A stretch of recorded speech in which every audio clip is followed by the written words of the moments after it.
Jawahar Nagar dumping yard విషవాయువుల గనిగా మారిందని California university సంచలన నివేదిక విడుదల చేసింది. ఇది హైదరాబాద్ నగరానికి పెను ముప్పుగా పరిణమించిందని హెచ్చరించింది.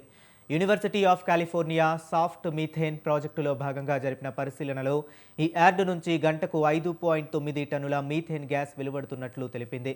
ఇక ప్రపంచవ్యాప్తంగా అత్యధిక మీథేన్ ఉద్గారాలు వెలువడుతున్న 25 ప్రాంతాల్లో జవహర్ నగర్ 4వ స్థానంలో నిలవడం పరిస్థితి తీవ్రతకు అద్దం పడుతుంది.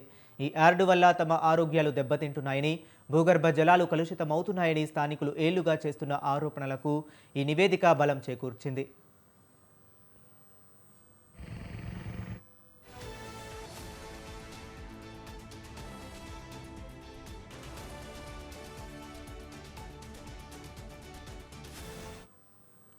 జవహర్ నగర్ నుంచి వెలువడుతున్న మీథేన్ ఉద్గారాలు ఏకకాలంలో 10 లక్షల కార్లు ప్రయాణిస్తే వెలువడే కాలుష్యంతో సమానం. ఈ జాబితాలో ముంబైలోని ఓ డంపింగ్ యార్డ్ గంటకు 4.9 టన్నుల మీథేన్తో 12వ స్థానంలో ఉంది.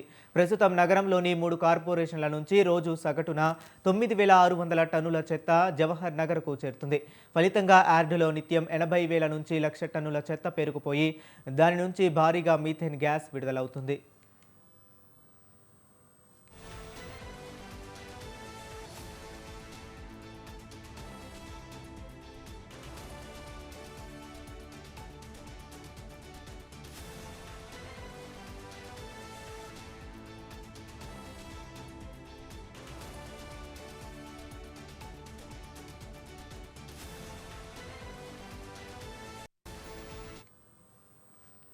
ఈ మీథేన్ వాయువు కార్బన్ డయాక్సైడ్ కంటే 25 రెట్లు అధికంగా భూతాపానికి కారణమవుతుందని పర్యావరణవేత్తలు హెచ్చరిస్తున్నారు. దీనివల్ల గాలిలో ఆక్సిజన్ తగ్గి తల తిరగడం, శ్వాస సమస్యలు, గుండె సంబంధిత వ్యాధులు వచ్చే ప్రమాదం ఉంది. మీథేన్కు మండే స్వభావం ఉండడంతో భారీ అగ్ని ప్రమాదాలు జరిగే ముప్పు కూడా పొంచి ఉందని నిపుణులు హెచ్చరిస్తున్నారు.